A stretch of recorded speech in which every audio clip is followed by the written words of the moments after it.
A third process associated with rites of passage is the process of transition. When we say rites of passage, you're moving from something to someplace else. So you're moving from one phase of your life to another phase of your life. And the fourth process associated with rites of passage is the process of acceptance. And so what we are here today to do is to accept these young people coming into a new phase of their life. Accepting the new persons that they have become as a result of the process that they've been through. And also getting them to accept the fact that they have been changed by that process. There are many rites of passage in African tradition, but there are 7 basic ones that I want to just bring to your attention. So when we talk about rites of passage, there are many rites, but there are 7 of them. The first rites of passage that seem basic to African culture is the naming ceremony. In African culture, the first major rites of passage is to give a person a name. And in most African cultures, that involves discovering who the person is before you give the person a name. And so most African children do not get a name until about a week or 2 after their birth, because the community and the parents are trying to discover who this person is in order to name that child.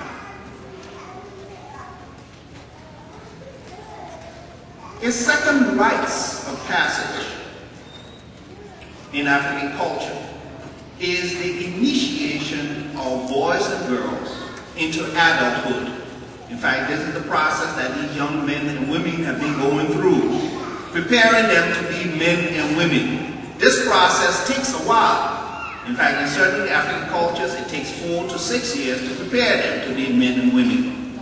But they have begun this journey, and it's an important process of initiation into adulthood. The third rites of passage that is very common to African culture is after you've been prepared to be a man or woman, then you go through the rites of marriage. Marriage is an important rite where 2 persons come together to form a partnership and a new house, we call that. A fourth rite of passage that is very vital for African people is the rites of parenthood, becoming a parent. For African people, this is the goal of life, to be a parent, to parent children, to support children, as we are doing here today. It is the very purpose and the essence of our life.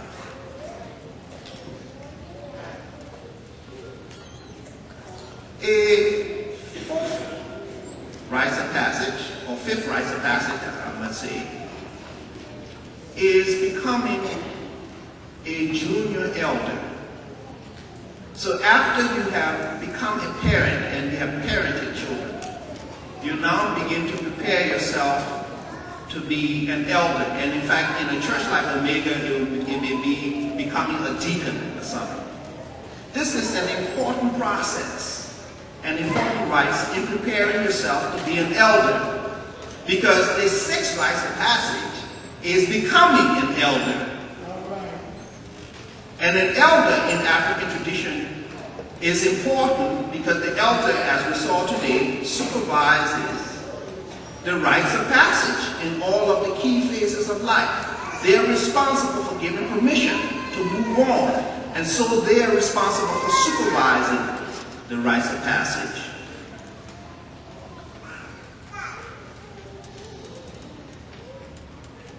The seventh and final rites of passage is when we die.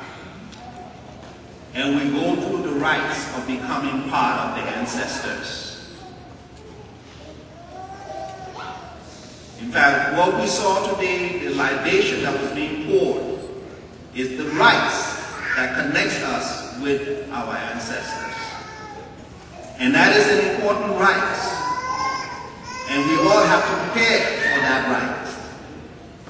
It's the seventh and the final rites of passage in our lives. And the key thing is that the elders have to supervise all of these phases and rites. And so what we're suggesting is that our elders have to prepare themselves to supervise these rites. And we have, in fact, have to train themselves to supervise these rites.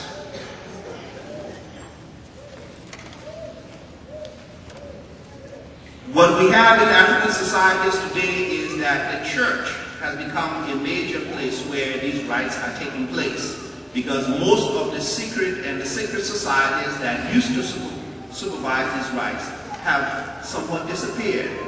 And so the church, like Omega, has become a vital place for these rites to take place, and these rites for people to actually undergo the rites of passage. These ceremonies and practices are dramatic rituals that have a profound impact on the consciousness and the identity of the participants.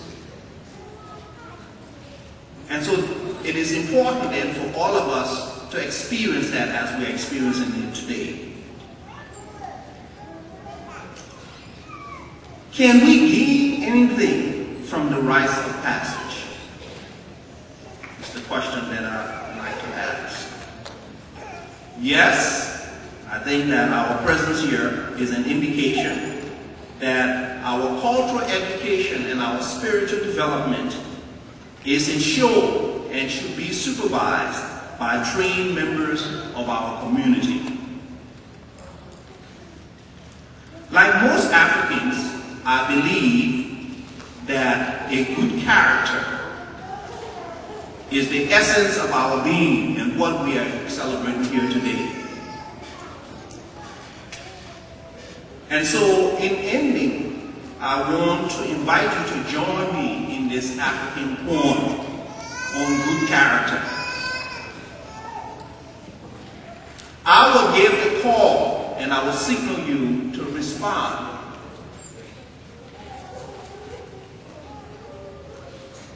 And I will signal you to respond by letting you know this is your part. And here's the poem, traditional African poem. If you have money, but if you do not have a good character, the money belongs to someone else.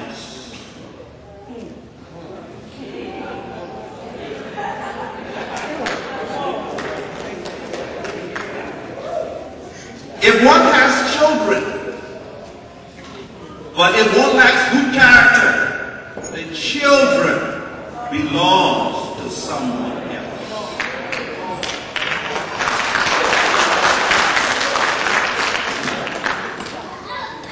If one has a house, and if one lacks good character, the house belongs to someone else.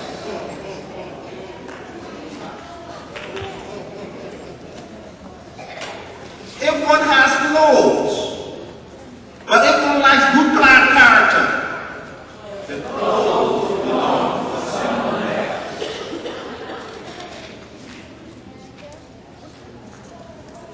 All good things in life that a person has, if one lacks good character, they belong to someone else.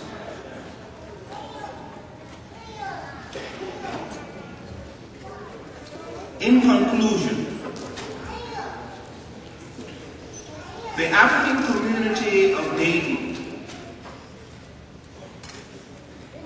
and I represent the African community here as an elder in our community, I would like to congratulate those youth that have stepped forward to take this journey to greatness and to refinement.